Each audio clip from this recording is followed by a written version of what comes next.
Very good morning everybody. Last lecture हमने देखा था welcome to the physics beyond the physics with Jones. ठीक है, लास्ट लेक्चर हमने देखा रोटेशनल डायनेमिक्स के बारे में, हमने देखा नेचर ऑफ चैप्टर, हमने काफी कुछ अंडरस्टैंड किया। ठीक है, लास्ट लेक्चर में हमने ये पढ़ने की कोशिश की कि रोटेशन डायनेमिक्स का मतलब क्या होता है। हमने ये पढ़ा कि रोटेशन डायनेमिक्स का डिवीजन क्या है, circular motion and rotational motion. उसके बाद हमने बहुत सारे टर्म्स पढ़े, कीवर्ड्स पढ़े रिगार्डिंग सर्कुलर मोशन। ओके, उसके बाद जैसे मान लीजिए आपने पढ़ा कि एक होता है आपका angular displacement, angular velocity, angular acceleration. इन सब चीजों के बारे में हमने क्या किया, स्टडी किया। ठीक है, हमने पढ़ा कि कितने प्रकार के मोशन होते हैं, क्या क्या चीजें आप रिलेवेंट कर सकते हो रिगार्डिंग द सर्टेन टॉपिक। ठीक है, आज जो लेक्चर है वो बेसिकली क्या हुआ, सब basic basic topic regarding this chapter के बारे में हम लोग क्या करेंगे, बात करेंगे, और उनका रिलेशन जो है चैप्टर के टॉपिक के ऊपर क्या इम्पैक्ट करता है उसके ऊपर हम लोग आज क्या करेंगे, बात करेंगे। चलिए स्टार्ट करते हैं विदाउट वेस्टिंग टाइम। जी, रोटेशनल डायनेमिक्स लेक्चर 2 जो आज का टॉपिक है। लास्ट टाइम हमने कहा कंप्लीट किया था, हमने कंप्लीट किया था एंगुलर वेलोसिटी। हमने क्या किया था, एंगुलर वेलोसिटी के बारे में सब कुछ अंडरस्टैंड करने की कोशिश की थी। आज एक सर्टेन रूल है, ये रूल आपने लास्ट 10th क्लास में भी पढ़ा हुआ है। इसको हम लोग बोलते हैं राइट हैंड थंब रूल। इसको हम लोग क्या बोलते हैं, राइट हैंड थंब रूल। अब ये राइट हैंड थंब रूल होता क्या है? राइट हैंड थंब रूल का मतलब क्या होता है कि जैसे मान लो कि अगर मैं अपना राइट हैंड लेता हूँ, राइट हैंड का थंब मैं क्या करता हूँ कि जैसे मैंने अपने जो भी फिंगर्स हैं ये सारे फिंगर को कर्ल्ड कर लिया, फिंगर को क्या किया, कर्ल्ड, और एक मेरा जो थंब है उसको आउटवर्ड स्ट्रेच करा, आउटवर्ड मैंने क्या किया, स्ट्रेच किया। तो ये बेसिकली रिप्रेजेंट करता है, अभी कर्ल फिंगर जो है वो बेसिकली रिप्रेजेंट करेगा कि सर्कुलर मोशन हो रहा है, सर्कुलर मोशन क्या हो रहा है, हो रहा है। और जो मेरा थंब है वो बेसिकली रिप्रेजेंट करेगा एंगुलर वेलोसिटी को। किसको रिप्रेजेंट करेगा, एंगुलर वेलोसिटी। मान लो कि अब आपने इधर क्या बोला कि सर ये सर्कल है, ये क्या है, सर्कल है। ठीक है, अब सर्कल का सेंटर है, बराबर, सर्कल का क्या है, सेंटर है। अब सेंटर से एक लाइन में सर ये रेडियस है, ये क्या है, रेडियस है। दूसरी बात है, अब आप इधर क्या बोलोगे, सर यहां से यहां तक अगर मान लो बॉडी डिस्प्लेस कर रही है, बॉडी क्या करिए, डिस्प्लेस। ठीक है, अब आपको ये बात पता है कि बॉडी जाना तो कहां चाहता है, बाहर, बॉडी जाना कहां चाहता है, बाहर। But due to centripetal, due to what, centripetal, क्या ये बाहर जा सकता है, नहीं जा सकता जी। तो यहाँ जो बॉडी डिस्प्लेसमेंट कर रहा है ना विथ रिस्पेक्ट टू टाइम, तो हम क्या परफॉर्म कर पा रहे हैं, एंगुलर वेलोसिटी। क्या परफॉर्म कर रहा है, एंगुलर वेलोसिटी। ठीक है, तो आप इधर क्या रखोगे, ओमेगा, क्या रखोगे, ओमेगा। इस ओमेगा को रिप्रेजेंट करने के लिए हम लोग क्या करते हैं, राइट हैंड थंब रूल का यूज करते हैं। क्या करते हैं, राइट हैंड थंब रूल का यूज करते हैं। ठीक है, बेसिकली अब आप इधर देखो कि जो मेरा चौक है, व्हाइट वाला चौक है, वो बेसिकली बाहर की तरफ दिखा रहा है। कहां की तरफ दिखा रहा है, बाहर। तो बाहर वाला जो पार्ट है वो थंब को रिप्रेजेंट करेगा। ठीक है, थंब से रिप्रेजेंट कर सकते हैं जी। और सर्कुलर मोशन जो है, जो आपका इधर सर्कुलर मोशन परफॉर्म हम लोग कर रहे हैं, तो इसके लिए हम लोग क्या करेंगे, जो भी हमारा फिंगर है उसको कर्ल कर लेंगे। समझ में आ रहा है, ये दो टाइप का होता है। ये बेसिकली कितना होता है, दो टाइप का। एक होता है अगर क्लॉकवाइज मोशन है, मोशन मेरा कैसा है, क्लॉकवाइज है, तो जो भी आपका थंब रिप्रेजेंट होगा वो क्या होगा, outward, which is represented by dot, which is represented by what, dot. और अगर मान लो कि डायरेक्शन जो है एंटी क्लॉकवाइज है, तो उसके लिए आप क्या बोलोगे, it is represented by cross, which mean inward, which mean what, inward. बराबर है। अब ये दोनों का डायग्राम है। ठीक है, तो ये वाला जो है वो बेसिकली क्लॉकवाइज है, तो उस केस में आप क्या बोलोगे। अब देखो डायग्राम में ये 3D डायग्राम है, डायग्राम कैसा है, 3D है। बट हमने 3D को 2D में रिप्रेजेंट करने की कोशिश की है। आपको भी पता है कि एंगुलर वेलोसिटी बाहर की तरफ होता है, सर्कल का सेंटर ही क्या होता है, एंगुलर वेलोसिटी, या सर्कल का सेंटर ही आगे जाके एंगुलर एक्सेलरेशन हो जाएगा, हो जाएगा नहीं हो जाएगा जी। तो वैसे ही रिप्रेजेंट करने के लिए हमने क्या बोला कि जो ये लाइन है वो किसको रिप्रेजेंट करेगा, ओमेगा, यानी एंगुलर वेलोसिटी को। अगर क्लॉकवाइज मोशन होगा तो उसको हम बोलेंगे डॉट प्रोडक्ट, और अगर मान लो कि एंटी क्लॉकवाइज है तो उसको अपन क्या बोलेंगे, क्रॉस। बराबर है। डॉट का मतलब फिर कह रहा हूं, is it outward, and cross का मतलब क्या होगा, इनवर्ड जी। तो ये छोटी सी बात है जिसको आप क्या कर सकते हो, अंडरस्टैंड हो, थोड़ा सा दिमाग में रखो, चीजें क्या होंगी आगे जाके अटैच कर जाएंगे या कंसेप्ट को अंडरस्टैंड करने के लिए हेल्प करेंगे जी। फर्दर एक टॉपिक है, आज सेकंड टॉपिक अपन स्टार्ट करेंगे। टॉपिक का नाम है, ठीक है, टॉपिक का नाम है आज का एंगुलर एक्सेलरेशन। टॉपिक का नाम क्या है, एंगुलर एक्सेलरेशन। ठीक है, तो ये मेरा था टॉपिक नंबर 1, और ये होगा 1.2। ये कितना होगा बेटा, 1.2, जिसको आपने क्या बोला, एंगुलर, क्या बोलोगे, एंगुलर। ठीक है, angular acceleration, angular acceleration, angular acceleration. ठीक है, इसका सिंबल होता है अल्फा। इसका सिंबल क्या होता है बेटा, अल्फा। ठीक है, तो इसमें कुछ पॉइंट है, हालांकि एग्जाम में 2 ही मार्क्स आता है। अपने बोर्ड के एग्जाम में कितने मार्क्स आता है, 2 मार्क्स के लिए आता है। हम लोग 4 से 5 पॉइंट कवर करेंगे। इस 4 से पॉइंट में जो भी आपको अच्छा लगे कि भाई ये मुझे याद हो सकता है, मुझे समझ में आ रहा है, तो आप वही पॉइंट्स को अपने माइंड में बिठा सकते हैं। ठीक है, पहला सिंपल पॉइंट है, हम लोग लिख लेते हैं। पहला जो सिंपल पॉइंट है, इट इज, क्या बोलोगे बेटा, it is represented, it is what, okay, it is represented, it is represented by alpha, it is what represented by alpha. ये इसका पहला डेफिनेशन है, ठीक है। अब मैं इसका डेफिनेशन, इसका पहला पॉइंट है, इसका डेफिनेशन मैं आपको पहले बता देता हूँ। एक्चुअल में इसका डायग्राम के आधार पे अपन इसको क्या करेंगे, डिफाइन करेंगे, आप खुद ही बता पाओगे, यार मुझे बताने की जरूरत नहीं। मान लो कि ये जो है सेंटर ऑफ सर्कल है, ये क्या है, सेंटर ऑफ द सर्कल जी। अब सेंटर से एक लाइन मैंने मारा, ये मेरा क्या होगा, रेडियस जी। अब आपने क्या बोला कि सर ये है ना, ये ए पोजीशन है जहां बॉडी ऑफ मास एम है, सही है, सही है। अंदर की तरफ जो फोर्स है that is what, centripetal force, बराबर है। अब बॉडी ने अपनी पोजीशन को चेंज किया, बॉडी ने क्या किया, अपनी पोजीशन को चेंज किया, ये मेरा सेंटर ओ है, तो बॉडी ने जैसे पोजीशन चेंज किया, अच्छा सर्कल में रेडियस कांस्टेंट होता है, सर्कल में हर पॉइंट रेडियस क्या होता है, कांस्टेंट होता है। यानी अगर मान लो सर्कल को एज ए रेफरेंस पॉइंट, क्या सर, सर्कल को एज ए रेफरेंस पॉइंट अगर मैं मानकर चलता हूं, तो यहां भी सर्कल का रेडियस सेम होगा, यहां भी किसी भी पॉइंट पे सर्कल का रेडियस क्या होगा, सेम। बट क्या बदल रहा है, तो आप बोले सर ए से बी तक जाएंगे, बी से सी तक जाएंगे, हर पॉइंट पे एंगल चेंज हो रहा है, क्या चेंज हो रहा है, एंगल चेंज हो रहा है, ठीक है। तो मान लो कि मैं क्या बोलता हूं, सर यहां से देखो, एक और बात नोट करना, फिर से कह रहा हूं कि भाई इसको मैंने रेफरेंस माना है, आप चाहो तो इसको भी रेफरेंस मान सकते हो, तो इसके रिस्पेक्ट में एंगल क्या होगा, इंक्रीज होगा, इसके रेफरेंस में एंगल क्या होगा, इंक्रीज होगा। तो इसको मैं क्या बोलूंगा, सर ये होगा थीटा वन, कितना है, थीटा वन। अभी सेकंड पॉइंट पे आप इधर क्या बोलो, सर बी से सी आ गए, बी से कहां गए, सी, मास अपना सी पे आ गया, तो इस रेफरेंस पॉइंट से एंगल कितना हो जाएगा, थीटा टू, थीटा क्या होगा, टू। अब एक लाइन अगर आप और मार दो, तो इधर हो जाए पोजीशन सी, पोजीशन क्या हो जाएगा, सी, जिसका मास क्या है, एम। अब आप इधर क्या बोलो, इसी रेफरेंस पॉइंट से अगर अपन खींचेंगे तो कितना होगा, थीटा थ्री। समझ में आ रहा है, नहीं आ रहा है जी। तो आपने देखा कि जब रेडियस मेरा कांस्टेंट है, अगर मैंने ए पॉइंट को या ओए को मैंने क्या माना, एज अ रेफरेंस पॉइंट माना है, तो उस केस में उसके रिस्पेक्ट में जो एंगल का इंक्रीमेंट हो रहा है, उसके रिस्पेक्ट में एंगल क्या हो रहा है, इंक्रीमेंट हो रहा है। अच्छा आपने इधर एक और बात नोट किया कि भैया थीटा वन जो है छोटा है as compare to theta two and theta three, सही है, सही है।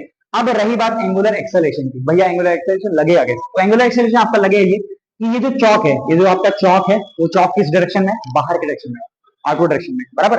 अब ये आउटवर्ड डायरेक्शन में, मान लो कि मैं क्या बोलता हूं कि मेरी इनिशियल वेलोसिटी, यानी इस पॉइंट की जो वेलोसिटी है वो है v, सॉरी वो है u, वो मेरा क्या है u। अब इनिशियली क्या होता है, इनिशियली जीरो होता है, इनिशियली क्या होता है, जीरो होता है। अब एक पॉइंट पे वेलोसिटी इंक्रीज होता है, वेलोसिटी क्या होता है, इंक्रीज होता है, तो आप क्या बोलोगे कि सर v वाले पॉइंट पे जो होगा ना, वो बेसिकली कितना हो जाएगा कि भाई v जो है ना, वो u के बराबर था, u होगा v1 के बराबर, किसके बराबर होगा, v1 के बराबर। मान लो सी पॉइंट पे जो v1 है वो बेसिकली किसके बराबर होगा, भैया v1 जो है ना v2 के बराबर होगा, किसके बराबर होगा, v2 को। एक लाइन और मार ले d पॉइंट को रिप्रेजेंट करने के लिए, तो b2 किसके बराबर होगा, v ऑफ 3। इसका क्या मतलब है, इसका मतलब ये है कि जैसे फैन स्टार्ट होता है, फैन आपका क्या होता है, स्टार्ट होता है, आप देख पाते हो कि फैन जो है, अभी ये मैं बोल दूं कि भाई फैन स्टार्ट हुआ फर्स्ट से फुल स्पीड पकड़ा, ऐसा पॉसिबल है क्या, नहीं। प्रैक्टिकली फैन स्टार्ट होता है, धीरे धीरे क्या होता है, उसकी स्पीड चेंज होती है। आपने बाइक देखा है, आपको पता है एक्सेलरेशन, इसी को बोलते हैं ना कि बाइक अगर हमने देखा तो बाइक की स्पीड कैसे चेंज होती है, धीरे धीरे आप एक्सेलरेशन करते हो, तभी उसका नाम ही एक्सेलरेटर है, बराबर है। तो जैसे जैसे आप क्या करते हो, स्पीड बढ़ाते हो ना, वैसे वैसे क्या होता है भाई, वेलोसिटी चेंज होता है, एक्सेलरेट करता है बॉडी, बॉडी क्या करता है, एक्सेलरेट करने की कोशिश करता है। अभी फैन जब स्टार्ट हुआ, फैन आपका क्या हुआ, स्टार्ट हुआ, तो उस केस में आप क्या बोले, सर फैन स्टार्ट हुआ, तो फैन बेसिकली जब स्टार्ट हुआ तो भाई उसकी वेलोसिटी स्टार्टिंग में क्या थी, जीरो, स्टार्टिंग में जीरो थी, उसके बाद कुछ वेलोसिटी हुई, फिर कुछ वेलोसिटी के बाद कुछ और वेलोसिटी बढ़ी, और ऐसे एक सर्टेन टाइम तक वेलोसिटी क्या हुआ, इंक्रीज होते रहा with respect to time, with respect to क्या हो गया, टाइम। तो इसका डेफिनेशन आप क्या बोलोगे कि it is the rate of change of, या it is defined as the rate of change of angular velocity. हम सर्कुलर मोशन पढ़ रहे हैं, अगर नॉर्मली बोलो तो भाई it is the rate of change of velocity, but we are learning circular motion, तो हर एक चीज एंगल के रिस्पेक्ट में होता है, हर एक चीज किसके रिस्पेक्ट में होता है, एंगल। इसी के लिए आपने बोला ना एंगुलर डिस्प्लेसमेंट, डिस्प्लेसमेंट को आपने क्या बोला, एंगुलर डिस्प्लेसमेंट। वेलोसिटी क्या बोला, एंगुलर वेलोसिटी। एक्सेलरेशन का आपने क्या बोला, एंगुलर एक्सेलरेशन। चीजें वही है, बट कंसेप्ट थोड़ा सा चेंज हुआ है, कंसेप्ट क्या हुआ, थोड़ा सा चेंज हुआ है जी। अब यहां देखो जो ओमेगा बदल रहा है, क्या बदल रहा है, ओमेगा बदलने की कोशिश कर रहा है, तो आप इधर क्या बोलोगे, sir it is defined as the rate of change of, क्या बोलना है, rate of change of angular velocity, क्या बोलोगे, angular, the rate of change of angular velocity with respect to time. चलो विथ रिस्पेक्ट टू टाइम, समझ में आया क्या जी। तो हम लोग इसको लिखेंगे सेकंड पॉइंट में, it is defined as, it is what, defined as the rate of change of, rate of change of what, angular, बोलो angular accel velocity, sorry angular velocity, very good. And what is the representation of the angular velocity? Omega. क्या है बेटा? Omega. ठीक है, किसके आधार पे हो रहा है? With respect to time. अब यहाँ रेफरेंस पॉइंट में देखो मैंने टाइम को कंसीडर किया, सही है ना? आप क्या बोलोगे? With respect to time. क्या इतनी बातें समझ में आई हैं? आई। अब देखो इसका फॉर्मूला भी लिख लो, जैसे आपने इसको डिफाइन किया, इसको मैथमेटिकली रिप्रेजेंट करते हैं। तो अल्फा हो जाएगा एंगुलर एक्सेलरेशन, ये क्या होगा? D omega upon D T. अच्छा एक और बात नोट करो, एक और बात क्या नोट करना है कि d omega upon D T का दो मतलब होता है। D omega upon D T का क्या होता है? दो मतलब। एक मतलब होता है फंडामेंटल, एक मतलब आपका क्या हो जाता है? फंडामेंटल। और एक मतलब जो है उसको बोलते हैं चेंज, उसको हम लोग क्या बोलते हैं? चेंज। तो एक मतलब आप क्या बोलोगे कि सर एक मतलब जो है ना वो मेरा क्या हो जाएगा? फंडामेंटल। क्या हो जाएगा? फंडामेंटल। फंडामेंटल का मतलब क्या होगा? मूल या फिर बेसिक। क्या होता है? बेसिक। ठीक है, यानी सबसे छोटा पार्ट, सबसे छोटा पार्ट। जैसे मान लो वाटर का सबसे छोटा पार्ट क्या होगा? H2O। H2O मॉलिक्यूल सबसे छोटा पार्ट होगा, नंबर ऑफ H2O मॉलिक्यूल मिला के क्या बना? वाटर बना जी। अभी लकड़ी का सबसे छोटा पार्ट आप बोलोगे सर पूरा पूरा बेंच बना हुआ है, बेंच का सबसे छोटा पार्ट क्या है? लकड़ी। ठीक है, तो बेसिकली ये क्या हो जाएगा? फंडामेंटल। क्या हो जाएगा? फंडामेंटल। एक इसका पहला मीनिंग है, इसका क्या है? पहला मीनिंग है। और सेकंड मीनिंग इसका होता है चेंज। सेकंड मीनिंग इसका क्या होता है बेटा? चेंज, यानी बदलाव। ठीक है, अभी के हम लोग किसकी बात करेंगे? चेंज की बात करेंगे। किसकी बात करेंगे? चेंज। तो जब आप चेंज की बात कर रहे हो कि हाँ चेंज की बात क्यों कर रहे हो? क्योंकि आपको चेंज का बात इसलिए करना है क्योंकि भैया हर पॉइंट पे वेलोसिटी क्या हो रही है? चेंज हो रही है। क्या हो रही है? चेंज हो रही है। तब आप इधर क्या बोलोगे कि अल्फा जो है वो बेसिकली कितना हो जाएगा? D by d. कितना होगा? D by d omega two minus omega one. सही है जी। इसके बाद ये कितना हो जाएगा? तो ये हो जाएगा टी टू। कितना हो जाएगा? T two minus t of one bracket close. सही है। अब मैंने सर हर मोमेंट पे जैसे मान लो एक सेकंड में वेलोसिटी हो गया 5 मीटर, 5 मीटर पर सेकंड। अगले अगले नेक्स्ट सेकंड में 10 मीटर पर सेकंड, थर्ड सेकंड में 20 मीटर पर सेकंड। तो स्पीड बढ़ रही है उससे मुझे फर्क नहीं है, बट टाइम सेम है।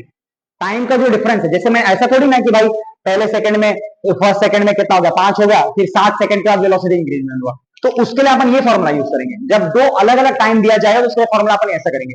अब मतलब कि भाई यूनिट जो है ना बराबर है, मतलब वेलोसिटी बढ़ रही है, बढ़ रही है घट रही है, बट यूनिट जो है वो क्या है? बराबर है। तो उसके लिए अपन क्या रखें? मतलब टाइम का जो फ्लो है वो बेसिकली सेम है, यानी हर यूनिट पे कितना होगा? सेम। तो आप इधर क्या बोलोगे कि d omega two minus omega one upon t. Upon कितना होगा? टी। इसको अच्छे से लिख लो ताकि अच्छा लगे। ठीक है, ये कितना होगा? टी। तो ये है इसका एक सिंपल मतलब और इसका रिप्रेजेंटेशन। ठीक है, तो पहले तो आप क्या करो कि जितना भी लिखाया है इन सबका एक स्क्रीनशॉट ले लो। तो बेसिकली थर्ड पॉइंट जब आप इधर स्टार्ट करोगे तो थर्ड पॉइंट क्या कहते हैं? ठीक है, देखो दो पॉइंट मैंने आपको एकदम सिंपली बता दिया, उसका मतलब भी मैंने आपको क्लियर करा दिया है जी। थर्ड पॉइंट हम लोग किसकी बात करेंगे? थर्ड पॉइंट इसकी यूनिट की बात करो। किसकी बात करो? इसके यूनिट की। तो आप इधर क्या बोलोगे? ऐसा यूनिट। क्या बोलना बेटा? ऐसा यूनिट। ऐसा यूनिट ऑफ, सॉरी ऐसा यूनिट ऑफ एंगुलर। क्या हो जाएगा? Angular acceleration. क्या हो जाएगा? एक्सेलरेशन। ठीक है, इसका सिंबल क्या है? अल्फा। सिंबल इसका क्या है? अल्फा। ठीक है, अब आप इधर फॉर्मूला लिखोगे। क्या लिखोगे? फॉर्मूला। तो फॉर्मूला क्या है? अल्फा बराबर डी ओमेगा। डी ओमेगा मत लिखो, जनरल फॉर्मूला लिखते हैं। क्या लिखते हैं? जनरल। हम लोग को फंडामेंटल, क्योंकि हम लोग इंटीग्रेट या डिफरेंशिएट नहीं कर रहे हैं, हम सिर्फ बेसिक की बात करें। किसकी बात करें? बेसिक। तो आप इधर क्या बोलोगे कि sir omega upon T. Omega upon कितना होगा? टी बराबर। अच्छा ओमेगा का यूनिट क्या होता है? ओमेगा ऐसा यूनिट क्या होता है? हाँ रेडियन पर सेक होता है। रेडियन पर सेक होता है। तो आप इधर क्या लिखोगे? आप लिखोगे सर ये होता है रेडियन। कितना होता है? Radian into second minus of one. बोलो सही है। और अभी नया टाइम ऐड हुआ है। क्या हुआ है? नया टाइम ऐड हुआ है। तो ये कितना होगा? सेक पावर वन। अब ये नीचे से ऊपर जाएगा तो क्या होगा? माइनस ऑफ टू होगा। क्या होगा? माइनस ऑफ टू होगा। सेम होगा तब कैंसिल होगा सर। ये क्या होगा? माइनस ऑफ टू होगा जी। तो आप इधर क्या लिखोगे? आप इधर लिखोगे रेडियन। क्या लिखोगे? Radian sec minus of two. बोलो इतनी बातें समझ में आई हैं जी। अब इसके बाद जो है, इसके बाद हम लोग फर्दर आगे करते हैं। तो फर्दर आगे आप इधर क्या करोगे? इसके डायमेंशन वगैरह की बात करते हैं। इसके क्या करते हैं? डायमेंशन वगैरह की बात करते हैं। ठीक है, इसका डायमेंशन वगैरह क्या है? फोर्थ पॉइंट में हम लोग लिखेंगे कि डायमेंशन। क्या लिखेंगे? डायमेंशन। ठीक है, डायमेंशन, डायमेंशन किसका, एंगुलर वेलोसिटी का, सॉरी एंगुलर एक्सेलरेशन का, तो अल्फा बराबर, फिर से लिखो अल्फा बराबर omega upon T, omega upon what, T. अब आपने अगर डायमेंशन इसका पता है, लास्ट टॉपिक में अगर आपने ध्यान दिया था, अगर आपको इसका डायमेंशन पता है तो बेसिकली आप इधर क्या बोलोगे कि सर इसका डायमेंशन आता है t-1, कितना आता है t-1, और नीचे का जो डायमेंशन है वो कितना आएगा t। ठीक है, फर्दर जब आप इसको सॉल्व करते हो इसका पावर कितना होगा t-2, कितना होगा t-2। अच्छा, मैं इसको ऐसे भी लिख सकता हूँ कि भाई 1 upon t minus of t2, ठीक क्या हो जाएगा 2। समझ में आ रहा है क्या जी? तो ये कुछ बात है जो आपको क्या करना है, नोट करना है, अंडरस्टैंड करना है। ठीक है, आई होप 4 से 5 पॉइंट मैंने आपको लिखा दिया, 4 से 5 पॉइंट क्या लिखा दिया। एक और बात नोट करके लिखें कि ये भी राइट हैंड थंब रूल को फॉलो करता है। पॉइंट नंबर 5 जो होगा, पॉइंट नंबर क्या होगा 5, ठीक है, it is also follow the right hand, right hand thumb rule, right hand what, thumb rule. ठीक है जी, तो आई होप मैंने सारे अच्छे ही पॉइंट लिखाए हैं और चीजें एकदम सिंप्लीफाइड में ही होंगी। ठीक है, तो इनमें से आप 2 पॉइंट या 4 पॉइंट एग्जाम में अपने अकॉर्डिंग लिख सकते हो। ठीक, तो ये टॉपिक जो है यहीं आगे खत्म हो गया, टॉपिक जो है यहीं आगे क्या हो गया, खत्म हो गया। अब अगला टॉपिक अपने को निकालना है रिलेशन। क्या निकालना है, रिलेशन। किससे रिलेशन निकालना है, ठीक है, हमको रिलेशन निकालना है एंगुलर एक्सेलरेशन और अपना रेडियस और टेंजेंशियल एक्सेलरेशन। कौन सा एक्सेलरेशन, टेंजेंशियल एक्सेलरेशन या फिर टेंजेंट एक्सेलरेशन। कौन सा एक्सेलरेशन, टेंजेंट एक्सेलरेशन। ठीक है, तो अगर ये लिखकर हो गया और ये हो गया तो मैं इसको वाइप आउट कर देता हूँ। इधर कितना है 1.2 का ए, ठीक है 1.2 का ए, तो आप इधर क्या बोलोगे, रिलेशन। क्या बोलोगे, रिलेशन बिटवीन, क्या बोलना है, रिलेशन बिटवीन, एंगुलर एक्सेलरेशन,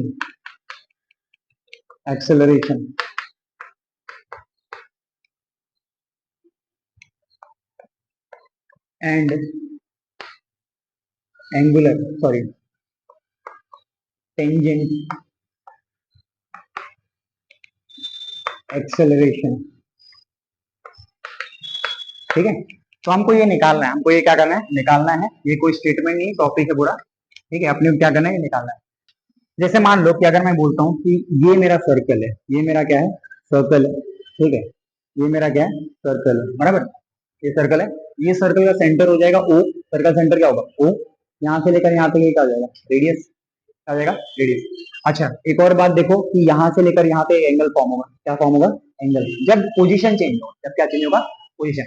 अब बॉडी कहाँ जाना चाहता है, बाहर। बॉडी कहाँ जाना चाहता है, बाहर। कितनी भी हम कोशिश करें, बॉडी जाना कहाँ चाहता है, बाहर जाना चाहता है। बट किसके वजह से नहीं जा पा रहे, सेंट्रीपिटल, किसके वजह से नहीं जा पा रहे, सेंट्रीपिटल फोर्स से नहीं जा पा रहे। ठीक है, अब देखो इसको मैं बोलता हूँ एंगुलर, अरे टेंजेंट एक्सेलरेशन। क्या बोला बेटा, टेंजेंट एक्सेलरेशन। ये मेरा रेडियस होगा, ये भी रेडियस होगा। अब मैंने आपको क्या सिखाया था कि भाई जो सेंटर है, जो आपका क्या है, सेंटर है, सेंटर से बाहर क्या निकल रहा है, चौक निकल रहा है। तो ये चौक किसको रिप्रेजेंट करेगा, तो भैया ये जो चौक है वो रिप्रेजेंट करेगा अल्फा को। किसको रिप्रेजेंट करेगा, अल्फा। अब आप खुद ही देखो ना, जरा मुझे बताइए, क्या चौक रेडियस को परपेंडिकुलर नहीं है, या टेंजेंट एक्सेलरेशन जो है वो बेसिकली रेडियस को परपेंडिकुलर नहीं है। तो अगर हम इसको डायग्रामेटिकली बनाएंगे तो एक लाइन नीचे आ जाएगी, एक लाइन ऐसे हो जाएगी और एक लाइन ऊपर की तरफ होगी, और each line are perpendicular to each other. बोलो इतनी बातें समझ में आएंगी जी? ठीक है, तो ये क्या हो जाएगा, ये मेरा हो जाएगा टेंजेंट एक्सेलरेशन, ये मेरा रेडियस हो जाएगा, और ये मेरा क्या हो जाएगा, अल्फा। ये मेरा क्या हो जाएगा, अल्फा। सही है जी। अच्छा, एक और बात आपको मैं फिर से बता रहा हूँ, लास्ट टाइम भी बताया था, इसका कोई साइंटिफिक रीजन नहीं है, इसका कोई वैज्ञानिक कारण नहीं है कि भाई ऐसा क्यों हो रहा है। फिजिक्स में हम कारण निकालते हैं, उसी को एक्सप्लेन करने की कोशिश करते हैं, बट इसका कोई साइंटिफिक रीजन नहीं कि आप इसको बता पाओ कि भैया इस कारण की वजह से ऐसा हुआ है। It is a kind of coincidence, it is a kind of coincidence जहां ऐसा हुआ है। तो एक रिलेशन फॉर्म हो रहा है, क्या फॉर्म हो रहा है इधर, एक रिलेशन, जहां आप इधर क्या बोलोगे कि अल्फा जो, जैसे आप इधर क्या बोलोगे tangent acceleration, sorry tangent acceleration जो है वो क्या होगा, radius into alpha. Radius into कितना हो जाएगा, अल्फा। ठीक है, अगर आपको इधर जैसे मान लो कि निकालना है, आप बोले सर मुझे निकालना है अल्फा, तो आप अल्फा निकाल लो। ठीक है, तो आप इधर चाहो तो इधर अल्फा भी निकाल सकते हो। ठीक है, तो इधर आप रीजन क्या दोगे, बस आप इतना रीजन दो, each quantity, each given quantity are perpendicular to each other. क्या बेटा, ईच गिवन, आप खुद ही देखो ना यार, ये इसको परपेंडिकुलर है कि नहीं है, और ये इसको परपेंडिकुलर है, तो बस इतना ही लिखना है कि भैया एटी जो है क्या है, एटी जो है परपेंडिकुलर है, किसको परपेंडिकुलर है, रेडियस को, और रेडियस जो परपेंडिकुलर है अल्फा को। बोलो सही है बस। और उसके बाद आई होप मैंने आपको रीजन बताया कि there is no scientific reason, clear है बस, ये काइंड ऑफ कोइंसिडेंस है जिसको से एक अच्छा रिलेशन आपको इधर मिल गया। ये क्या करता है, फॉर्मूला को शॉर्ट करने में काम करता है। फॉर्मूला क्या करता है, जैसे आपको बहुत बड़े बड़े न्यूमेरिकल नहीं सॉल्व कर पा रहे हैं, वैल्यू वगैरह पुट करने नहीं आता, तो हम इसका यूज कर सकते हैं। हम लोग क्या करते हैं, फॉर्मूला को छोटा करने इसका यूज कर सकते हैं। समझ में आ रहा है जी। तो ये रिलेशन है, इसको आप एक बार क्या कर लो, नोट कर लो, ठीक है, इसका स्क्रीनशॉट ले लो। एक और रिलेशन अपने को निकालना है, एक और रिलेशन हमको क्या करना है, निकालना है, ठीक है, एक और रिलेशन आपको क्या करना है, निकालना है। तो यहाँ आप लिखोगे इसका कितना पॉइंट है, 1.2, 1 पॉइंट क्या है 2, इसका बी, ठीक है। रिलेशन क्या है मैं बता देता हूँ। तो आप इधर क्या लिखोगे, रिलेशन क्या लिखेंगे बेटा, relation between, relation what, between angular velocity, क्या लिखोगे, वेलोसिटी, वेलोसिटी क्या होता है, ओमेगा, क्या होता है, ओमेगा, कॉमा, वेलोसिटी कॉमा, ठीक है, टाइम पीरियड, क्या लिखना है sir, time period, time period, and frequency, and क्या हो जाएगा, फ्रीक्वेंसी,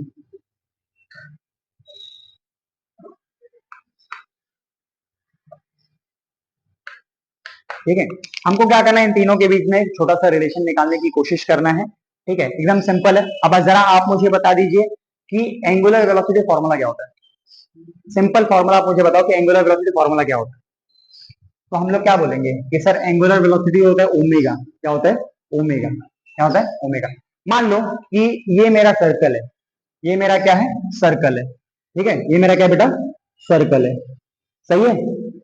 इसका सेंटर ओ हो जाएगा, इसका सेंटर क्या हो जाएगा, ओ हो जाएगा, ये इसका रेडियस हो जाएगा, ठीक है। फिर से वही वाला कंसेप्ट होगा, नहीं होगा, तो ये मेरा रेडियस है, बॉडी कहां जाना चाहता है, बाहर। फिर जब डिस्प्लेसमेंट हुआ तब भी बॉडी कहां जाना चाहता है, बाहर, बराबर है। तो बॉडी मेरा बाहर जाना चाहता है, यहाँ क्या फॉर्म होगा, एंगल फॉर्म हो, नहीं होगा। अब ये वाला जो भाग है वो किसको रिप्रेजेंट करेगा, ओमेगा को, किसको रिप्रेजेंट करेगा, ओमेगा को, ठीक है।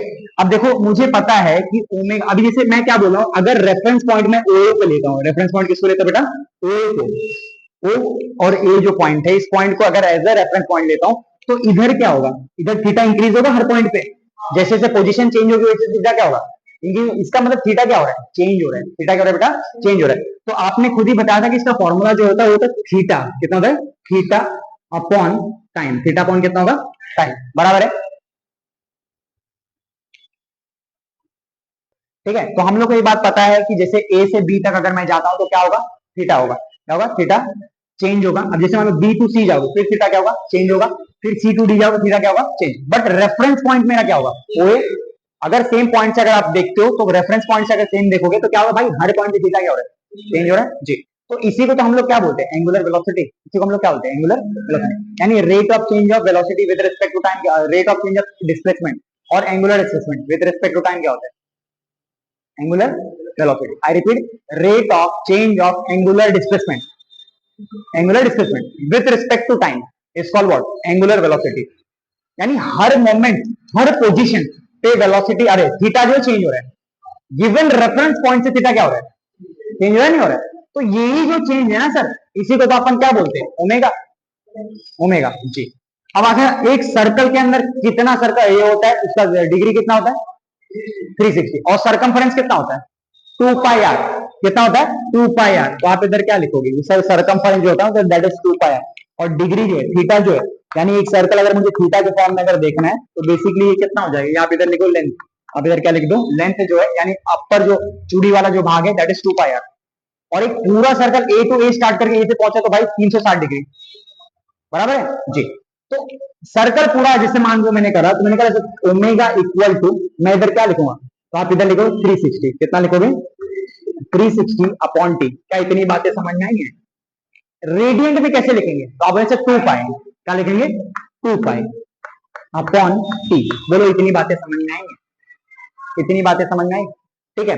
अब इतनी बातें जब आपको समझ में आ गई, तो जैसे अब इसको स्प्लिट करो, इसको आप क्या करो, स्प्लिट, इसको उधेड़ने की कोशिश करो, तो 2 pi upon 1 into 1 upon T, बोलो और 1/t किसका फॉर्मूला होता है? फ्रीक्वेंसी। 1/t किसका फॉर्मूला होता है? फ्रीक्वेंसी जी। तो 1/t की जगह अपन लिखेंगे n, क्या लिखेंगे अपन? n। ठीक है, तो आप इधर क्या लिखोगे सर? 2 pi into n। सही है, सही है ना? तो ये एक नया रिलेशन है जहां आपने क्या बोला सर? ओमेगा जो है ना that is 2 pi into n। क्या इतनी बातें समझ में आई हैं? इसी को हम लोग क्या कहते हैं? Relationship between time period and आपका फ्रीक्वेंसी एंड एंगुलर वेलोसिटी। अच्छा, टाइम पीरियड क्यों बोला? तो भाई एक सर्कल या एक पूरा पूरा ऑसिलेशन या एक पूरा पूरा इवेंट जब आप पूरा कर लेते हो, जैसे 2 घंटे का लेक्चर है, 1 घंटे का लेक्चर है, तो उस सर्टेन मोमेंट तक जब तक आप चल रहे हो, जैसे मैंने कहा ए से स्टार्ट किए, ए पे ही पहुंचे, एक ऑसिलेशन, एक सर्कल पूरा हो गया, अब फिर से रोटेट करो, फिर से क्या करोगे? रोटेट करो। तो जब एक चीज पूरा हो गया उसी को अपन क्या कहते हैं? Time period. इनिशियल से फाइनल आपका सेम पोजीशन है, तो उसी को अपन क्या बोलेंगे? जैसे ऑसिलेशन हो गया, वाइब्रेशन हो गया, या कोई सर्टेन चीज है, सर्टेन इवेंट हो रहा है, तो सर्टेन जैसे लेक्चर वगैरह होता है, तो लेक्चर का डिवीजन जो है 4 से 5 पार्ट में बटा होता है। बट 6 घंटा आप रहते हो ना, तो टोटल टाइम पीरियड क्या हो जाएगा? 6 घंटा। वैसे आप इधर क्या बोलोगे? एक सर्कल पूरा करने के लिए जितना टाइम लगा है उसको अपन क्या बोलते हैं? Time period. एक सर्कल पूरा करने के लिए जितना टाइम लगा उसको अपन क्या बोलेंगे? Time period. तो हमको टाइम पीरियड यानी एक सर्कल पूरा करने में जितना टाइम लगा उसका रिलेशन, और फ्रीक्वेंसी बेसिकली आप एक तरह से बोलते हो फ्रीक्वेंसी पीडी होता है। हाँ, their distance remain constant, distance remain और कांस्टेंट। ठीक है, और बाकी जो है आप इधर क्या बोलोगे कि एंगुलर वेलोसिटी आपको पता है जी, तो इसका रिलेशन जो है इसको एक बार नोट कर लें, इसको आप क्या कर लें? एक बार नोट कर लें, इसका स्क्रीनशॉट ले लें। ठीक है, अभी इतना हम लोग समझ गए। अभी हमारा नेक्स्ट टॉपिक जो है वो बेसिकली क्या है, आप इधर नेक्स्ट टॉपिक स्टार्ट करो। तो कितना था? 2.2 समथिंग था, कितना था? 2.2। 2.3 से स्टार्ट करो, क्या करो? 2.3 दैट इज यूनिफॉर्म। अभी सर्कुलर मोशन आपको पता है 2 भागों में बटा है। सर्कुलर मोशन क्या है? 2 भागों में बटा है। पहला सर्कुलर मोशन जो है वो बेसिकली हम लोग क्या बोलते हैं कि एक होता है यूनिफॉर्म सर्कुलर मोशन और एक क्या होता है? Non uniform circular motion. Uniform circular motion में आप क्या बोलते हैं? बॉडी का जो स्पीड है, यानी सर्कुलर मोशन अगर परफॉर्म करे तो उसका स्पीड हर पोजीशन पे सेम हो। सर्कुलर मोशन परफॉर्म कर रहे हैं, जैसे फैन जो होता है ना, फैन देखो जब फैन आप स्टार्ट करो तो स्पीड चेंज होता है। स्पीड क्या होता है? चेंज होता है। बट एक सर्टेन पल के बाद उसका स्पीड कांस्टेंट हो जाता है। स्पीड क्या हो जाता है? कांस्टेंट। तो हर पोजीशन पे या हर सेकंड पे अगर स्पीड सेम है या वेलोसिटी सेम है तो उसके आप क्या बोलोगे कि सर यूनिफॉर्म है। क्या है? यूनिफॉर्म। और अगर जैसे मान लो फैन स्टार्ट हो रहा है, तो फैन स्टार्ट हो रहा है तो धीरे धीरे स्टार्ट हो रहा है, तो हर पॉइंट पे वेलोसिटी क्या हो रही है? चेंज हो रही है। और फैन रुक रहा है, तो फैन जब रुकेगा तो अचानक से बटन बंद कर दी तो थोड़ी ना जगह पे रुक जाएगा। ब्रेक थोड़ी लगा रहे हो, आप बंद करोगे, चीजें धीरे धीरे क्या होगी? उसकी स्पीड कम होगी। स्पीड क्या होगी? कम होगी। तो हर पोजीशन पे स्पीड अगर बढ़ रहा है और अगर हर पोजीशन स्पीड अगर कम हो रहा है तो आप उसको क्या बोलेंगे? Non uniform circular motion. समझ में आ रहा है क्या? हाँ, तो पहले मैं छोटी छोटी बातें इधर क्लियर कर देता हूं ताकि आप लोग और सरल तरह से आप इसको क्या करो? समझ पाओ। इधर लिखिए सर्कुलर मोशन, आप इधर क्या लिखोगे? Circular motion. सर्कुलर मोशन एकदम सिंपल डेफिनेशन के ऊपर हम बात करेंगे, एकदम कंसेप्चुअल। ठीक है, ताकि ऐसा लगे कि चीजें जो एकदम मैच करें। मान लो कि ये सर्कल है, ये आपका क्या है? सर्कल है। ये मेरा सेंटर है, यहां से लेकर ये क्या हो गया? रेडियस। यहां से आप बनाते चले जाओ। ठीक है, यहां से आप ऐसे पॉइंट्स बनाते चले जाओ। ठीक है, अब जैसे मान लो कि आप इधर क्या बोलोगे कि ये जो पोजीशन है, जैसे मान लो मेरा सर ये ओ है, ये मेरा क्या है? ओ है, और ये मेरा क्या है? ए है। बराबर है, ये मेरा क्या है? ओ और ए।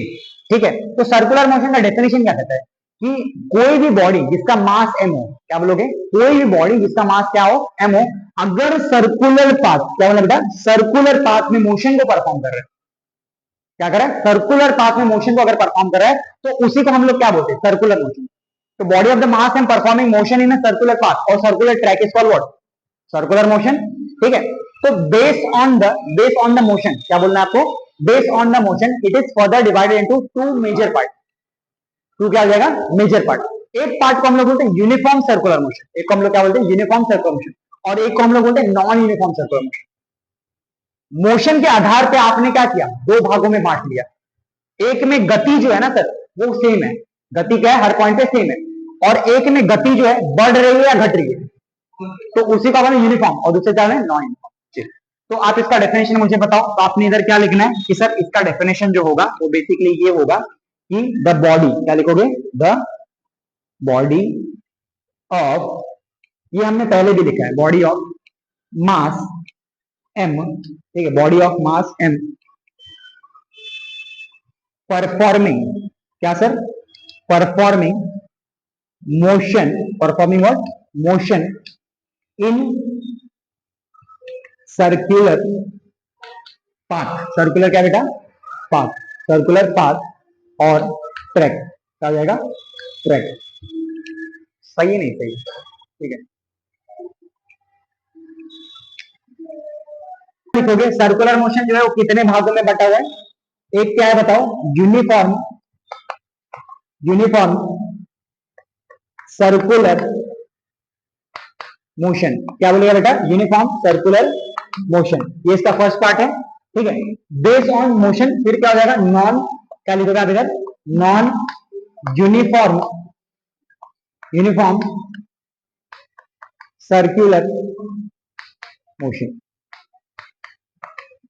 ठीक है। तो आइए अपन देखते हैं कि बेसिकली यूनिफॉर्म सर्कुलर मोशन और नॉन यूनिफॉर्म सर्कुलर मोशन होता क्या है, ठीक है। इसको अपन क्या कहते हैं, डिटेल में एक बार स्टडी करने की कोशिश करते हैं, ठीक है। आप लोग को समझ में आया नहीं आया? अच्छा एक और बात नोट करो, तो इसको हम लोग बोलते हैं यूनिफॉर्म, यानी यूसीएम, क्या बोलोगे, यूसीएम, और ये कितना होगा, एन यूसीएम, दिख रहा है नहीं दिख रहा है, ठीक है।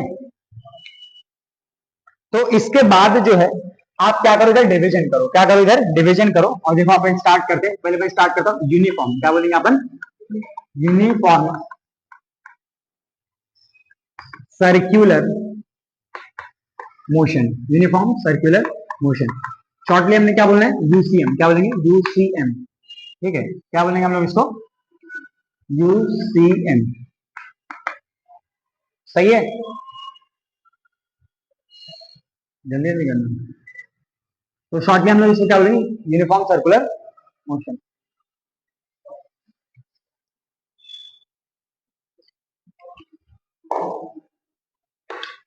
तो शॉर्टली हम लोग इसको बोलेंगे यूनिफॉर्म सर्कुलर मोशन, ठीक है। तो आप इधर क्या बोलोगे, पहला जो पॉइंट है तो उधर क्या बोलना है, द बॉडी, क्या बोलना है बेटा, द, यही वाली पहली वाली डेफिनेशन ऑलमोस्ट सेम है, the body of mass m performing motion, क्या होगा सर, परफॉर्मिंग मोशन, सेम है नहीं सेम है, इन सर्क्यूलर पाथ और ट्रैक, ठीक है। अब यहां क्या ऐड होगा, यूनिफॉर्म का मतलब सेम होता है, तो आप इधर क्या बोलोगे, विथ कांस्टेंट स्पीड या फिर वेलोसिटी, विथ कांस्टेंट स्पीड, सही है। वेलोसिटी लिखोगे तो भी इसका मतलब क्या होता है, ऑलमोस्ट सेम ही होता है, ये आपका पहला डेफिनेशन है। सेकंड ये है कि सेकंड पॉइंट आप इसमें ये ऐड करोगे, भाई ये भी एक्सेलरेटेड मोशन होता है, ये मोशन भी क्या होता है, एक्सेलरेटेड, तो it is also a accelerated motion because, क्यों होता है एक्सेलरेटेड मोशन, अब देखो मुझे पता है हर पॉइंट पे अगर स्पीड चेंज नहीं हो रहा है तो एक्सेलरेशन कैसे पॉसिबल होगा, एक्सेलरेशन की स्पीड चेंज होना चाहिए ना, बट याद रखो सर्कल में क्या होता है ना, हर पॉइंट पे डायरेक्शन चेंज होती है, सर्कल पे हर पॉइंट क्या होती है, डायरेक्शन चेंज होती है, हर पोजीशन में डायरेक्शन क्या होती है, चेंज होती है। तो भले मेरा मैग्नीट्यूड सेम है, क्या सेम है, magnitude, but direction her point पे क्या हो रहा है, चेंज हो रहा है, डायरेक्शन हर पॉइंट पे क्या हो रहा है, चेंज हो रहा है। तो डायरेक्शन अगर हर पॉइंट पे चेंज होगा तो उसके आधार पे आप क्या बोलोगे, because there is change in, there is change in direction, change in direction of the body, of the body, सही है, with same speed, with same speed, समझ में आ नहीं है, देखो स्पीड सेम है हर पॉइंट पे, बट डायरेक्शन हर पॉइंट पे क्या हो रहा है, चेंज हो रहा है, नहीं हो रहा है जी। तो इसी वजह से अपन क्या कहते हैं, भाई ये एक्सेलरेटेड मोशन है, मोशन क्या है, accelerated, and acceleration is what, it is a vector quantity, it is what, vector quantity, ठीक है। तो ये बातें हैं, आप इसको क्या कर लो, नोट कर लो, ये पूरा पूरा आप क्या कर लो, नोट कर लो, इसका एक स्क्रीनशॉट ले लो, उसके बाद हम लोग क्या करते हैं, इसको फर्दर मूव करते हैं, ठीक है। तो उसी का सेकंड टॉपिक क्या होगा, तो उसका सेकंड टॉपिक होगा नॉन, क्या लिखोगे बेटा, non uniform, non uniform circular motion, क्या लिखना है, नॉन यूनिफॉर्म सर्कुलर मोशन, इसको शॉर्ट में हमने क्या कहते हैं, NUCM, सही है, सही है। अभी देखो डेफिनेशन फिर कह रहा हूं, पहले वाले से मैच करेगा, तो आप इधर क्या लिखोगे, the body of mass M, mass क्या, M, performing performing performing performing motion, performing what, motion in the circular, क्या हो जाएगा, सर्क्यूलर पाथ, क्या हो जाएगा, पाथ और TRAC के ट्रैक। ठीक है, अब यहां क्या ऐड करना है अपने को ऐड करना है विथ, क्या ऐड करोगे, विथ चेंज, विथ चेंज या फिर वेरी, क्या लिखना है, वेरी, तो with change in velocity, with change in what, velocity. तो इसी को हम लोग क्या बोलते हैं, नॉन यूनिफॉर्म सर्कुलर मोशन, इसको हम लोग क्या बोलते हैं, नॉन। तो भाई देखो, अब यहाँ वेलोसिटी तो चेंज होगा, उसके साथ डायरेक्शन भी चेंज हो रहा है, क्या चेंज हो रहा है, डायरेक्शन। जैसे मान लो कि मैंने ए से स्टार्ट किया, मैंने क्या किया, ए से स्टार्ट किया, अब ए पे मेरी वेलोसिटी मान लो जीरो है, कितनी है, जीरो, दैट इज यू के बराबर होगा, किसके बराबर होगा, इनिशियल वेलोसिटी, बॉडी रेस्ट है, फर्दर है, तो आप बोलोगे सर वी जो है ना वो V1 के बराबर हो गया, वी पॉइंट पे कितना हो गया, V1 के बराबर। ठीक है, आप इधर क्या बोलोगे कि सर ये जो पॉइंट बी है, जैसे मान लो पॉइंट क्या है, बी है, इस पॉइंट पे वेलोसिटी जो है वो बेसिकली किसके बराबर हो जाएगा, तो ये हो जाएगा V1 के बराबर, किसके बराबर हो जाएगा, V1 के बराबर हो जाएगा, बराबर। और सी वाले पॉइंट पे देखो, तो सी वाले पॉइंट पे जो V1 है वो किसके बराबर होगा, V2 के बराबर। और डी वाले पॉइंट पे देखो, तो भाई डी वाले पॉइंट पे जो V2 है वो किसके बराबर होगा, V3। ऐसे ही फर्दर चेंज होते रहेगा। अच्छा, डिक्रीजिंग ऑर्डर में भी चल सकता है, डिक्रीजिंग ऑर्डर बढ़ के घट सकता है, बढ़ के भी क्या होगा, घट सकता है। एक रेफरेंस पॉइंट ले लो और उस रेफरेंस पॉइंट से क्या करो, उल्टे डायरेक्शन में चलो, क्या चलो, एंटी क्लॉक। ठीक है, तो क्लॉकवाइज चलोगे तो क्या होगा कि बेसिकली इंक्रीज हो रहा है, एंटी क्लॉकवाइज चलोगे तो क्या होगा, डिक्रीज होगा। ठीक, तो उसके बाद है वेलोसिटी हर पॉइंट पे क्या हो रहा है, चेंज हो रहा है। अच्छा, एक और बात नोट करो कि ऑरेंज वाली जो लाइन बनी है या येलो वाली जो लाइन बनी है, तो भाई ये किसको रिप्रेजेंट कर रहा है, हर पॉइंट पे डायरेक्शन क्या है, सेम है, अलग है, हर पॉइंट डायरेक्शन भी क्या हो रहा है, चेंज। तो हम लोग लिख दें it is accelerated motion, it is what, accelerated motion, it is sorry, it is an accelerated motion, it is an what, accelerated motion. ठीक है, अभी तक बिकॉज नहीं करके लिखोगे रीजन, क्या लिखोगे, रीजन, एकदम सिंपल है। रीजन क्या होगा, due to change in speed with direction, with direction. तो डायरेक्शन और स्पीड दोनों चेंज हो रहा है, स्पीड और डायरेक्शन दोनों चेंज हो रहा है, इसी वजह से मोशन कैसा है, एक्सेलरेटेड, मोशन कैसा है, एक्सेलरेटेड। पिछले वाले में मोशन की स्पीड सेम थी, स्पीड हर पॉइंट पे क्या थी, सेम थी, हर पोजीशन पे सेम थी, बट डायरेक्शन हर पॉइंट पे क्या हो रहा था, चेंज हो रहा है। यहाँ तो स्पीड भी बदल रहा है और डायरेक्शन भी बदल रहा है, तो क्लियर है कि भैया ये नॉन यूनिफॉर्म होगा। समझ में आ रहा है क्या, जी। तो ये है इसका कुछ मतलब बेसिक डेफिनेशन। अब आइए कुछ देखते हैं इनके दोनों के बीच में डिफरेंस क्या है, इनके दोनों के बीच में क्या है, डिफरेंस क्या है। एक जगह ऐसे कॉलम बना लो, 3 मार्क्स का पूछता है, कितने मार्क्स का पूछता है, 3 मार्क्स का, तो 6 से या 4 पॉइंट तक लिखोगे तो भी क्या होगा, चलेगा। तो पहले आप इधर क्या लिखोगे, तो आप इधर लिखोगे, लिखना है इधर पहला यूनिफॉर्म, क्या लिखना है, uniform, uniform circular motion, uniform circular motion, uniform circular motion. ठीक है, यूनिफॉर्म सर्कुलर मोशन यूसीएम, कितना होगा, यूसीएम। और सेकंड पे अपन क्या लिखेंगे, नॉन यूनिफॉर्म सर्कुलर मोशन, क्या है, नॉन यूनिफॉर्म सर्कुलर मोशन। सही है, तो ये कितना होगा, NUCM।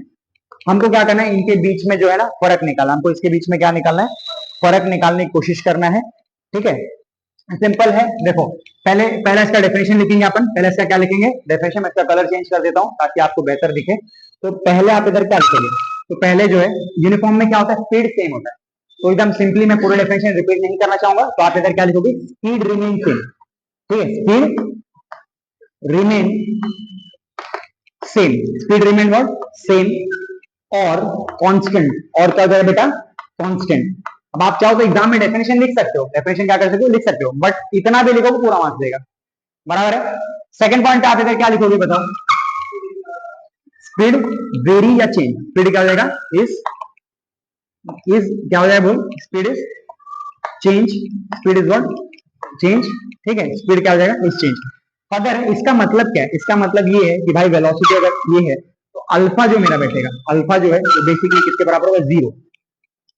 अच्छा अल्फा 0 मुझे कैसे पता चला, जब वेलोसिटी चेंज ही नहीं हो रहा है, हर पोजीशन पे वेलोसिटी क्या है, सेम है, तो कहां से अल्फा आएगा, जो भी डिफरेंट, जैसे फॉर एग्जांपल मान लो कि भाई फाइव, मैंने कहा सर पहले पोजीशन पे फाइव है, दूसरे भी फाइव है, इधर टाइम टी है, तो 5 माइनस 5 कितना होगा, 0। अगले पोजीशन में देखा सर, ये बोला सर यहाँ भी 5 है, यहाँ भी 5, यहाँ 7 है, यहाँ 7 है, तो भाई 7 माइनस 7 कितना होगा, 0 ही होगा ना। तो हर पॉइंट पे अगर स्पीड सेम है या एंगुलर वेलोसिटी सेम है तो एक्सेलरेशन होगा क्या, नहीं होगा, तो एक्सेलरेशन आपका क्या, 0 के बराबर होगा, 0। इधर आप वही चीज लिखोगे कि एक्सेलरेशन जो है वो 0 के बराबर नहीं होगा। यहाँ आपको पता है कि एक पॉइंट पे स्पीड मान लो v1 है, दूसरे पॉइंट पे v2 होगा, डिफरेंस निकालेंगे तो v2 माइनस v1 होगा। एक पॉइंट पे वेलोसिटी क्या है, कुछ है, दूसरे पॉइंट पे वेलोसिटी कुछ है, तो बड़े से छोटा क्या करेंगे, माइनस, या किसी दूसरे पॉइंट पे ले लो, या माना डी माइनस सी कर देंगे, या ई माइनस डी कर देंगे, या अपन बोले सर बी माइनस ए कर देंगे। समझ रहे हो नहीं समझ रहे हो, तो इस पॉइंट पे एक्सेलरेशन कभी 0 के बराबर नहीं होगा, बराबर। अच्छा दोनों चीज में एक चीज कॉमन है कि दोनों ही मोशन के अंदर डायरेक्शन चेंज हो रही है, दोनों मोशन क्या हो रहा है, डायरेक्शन चेंज हो रहा है, ठीक है। तो आप इधर क्या लिखोगे, even, even speed is same, speed is what, same, but क्या चेंज हो रहा है, but direction is changing, is what, changing, सही है, ओके। अब इसमें क्या बोलोगे, ठीक है, विथ, थर्ड पॉइंट लिखेंगे, with, sorry, with change in speed, क्या लिखोगे, चेंज इन स्पीड, डायरेक्शन, क्या लिखोगे, direction also changing, direction also changing, ठीक है। तो आई होप मैंने आपको बताया सिंपल तरह में कि यूनिफॉर्म, पहले हमने बताया सर्कुलर मोशन क्या होता है, कितने भागों में बटा है, based on the motion of the circular motion. तो आपने क्या बोला सर, दो भागों में बटा, एक यूनिफॉर्म और एक है नॉन यूनिफॉर्म। हमने पिछले वाले स्लाइड में देखा था कि यूनिफॉर्म क्या होता है, इस वाले स्लाइड में हमने क्या देखा कि नॉन यूनिफॉर्म क्या होता है। उसके बाद हमने क्या किया, कुछ पॉइंट ऐड करें जो बेसिकली आप बता पाओगे कि इसके बीच में फर्क क्या होता है, यूनिफॉर्म और नॉन यूनिफॉर्म में क्या फर्क क्या होता है। तो पहले में आप उधर क्या बोलोगे कि यूनिफॉर्म में स्पीड रहता है सेम, और दूसरे में क्या होगा, स्पीड चेंज होता है। इधर क्या बोलोगे, एक्सेलरेशन होगा 0, और एक्सेलरेशन क्या हो जाएगा, 0 के बराबर नहीं होगा। यहाँ स्पीड सेम है बट डायरेक्शन कोड में क्या हो रही है, चेंज। तो उधर स्पीड क्या है, सेम है, और स्पीड चेंज हो रही है, डायरेक्शन भी चेंज हो रही है।